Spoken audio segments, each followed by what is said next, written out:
What a celestial gathering of stars we have here.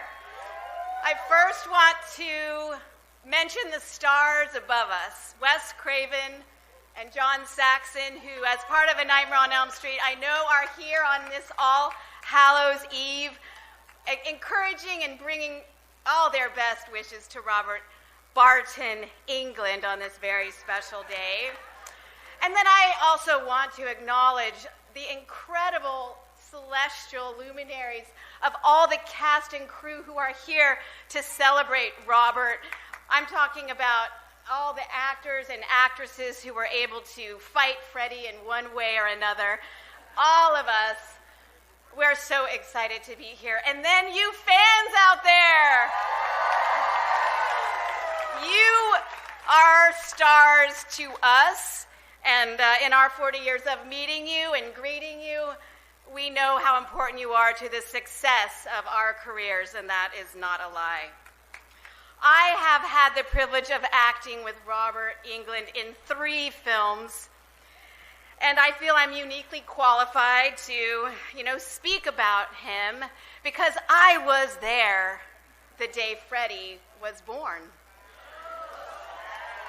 Now, they did a lot of months of preparing the special effects makeup that he would wear. They had many weeks of preparing a costume that would bring forth that incredible silhouette of Freddy Krueger that we all know so well. And when I look at this 5-pointed star in front of me with Robert's name on it, I think of the 5 fingers of that oily, dirty glove that he wore on his right hand. That glove dreamed up by Wes Craven. He was an unapologetic visionary telling us how evil can be. And on that glove were 4 knives for fingernails. That primal fear we all have of beasts in the wild that can just rip us to pieces when we're not even aware of it. So these elements all became part of Robert on these very early days of Nightmare on Elm Street.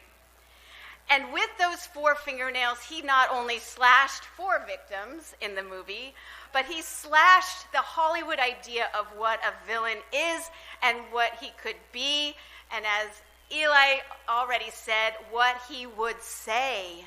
Because Wes did make a villain that could speak. And not only speak, but with wit and even eloquence. I will never forget the moment I saw Freddy come to life. It was in the back alley in Venice, here in California, behind Tina's house. They wet down the alley, everything was smoky, the cameras were on a dolly waiting for this moment, and Robert Englund, always rehearsing until they rolled the camera. He would work on his right shoulder, dipping a little lower than his left, the glove, always ready to slash you at a given moment. He was always working until they said rolling, and then he did something magical. It was like this for the 10 years that I had the privilege of working with Robert. I'm not going to look over there. This moment was so terrifying. The take goes along, and Robert Englund raises his glove, and he says, "This is God." It was blasphemous. It was hideous. It was so evil. It sent chills up every spine in that back alley. And for the first time, I realized, holy shit, I'm in a slasher movie. Later, my agents asked me to politely not include it on my resume. But all I want to say is not only did he have this voice, it was gravelly, it was sneering, there was a little spittle involved. It was incredibly, it set your teeth on edge the minute Robert took on Freddy's voice. And he married that demented sneer with this wonderful portrayal of the most evil character you can think of. So my stories about Robert are so different than my stories about Freddy. Fred Astaire always said that Ginger Rogers did everything he did, but backwards in high heels. Well, all I would like to say today is that Freddy and Robert did everything I did, but in half an inch of latex and a huge deadly weapon on his right hand. When we fought, it was Robert who choreographed our fights for the most part, and he always made sure the glove was the third lead in the shot.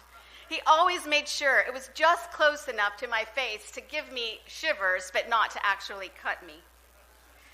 And so when I look at those scenes on film, I see the magic of Robert Englund, the classically trained actor, Royal Academy alumni.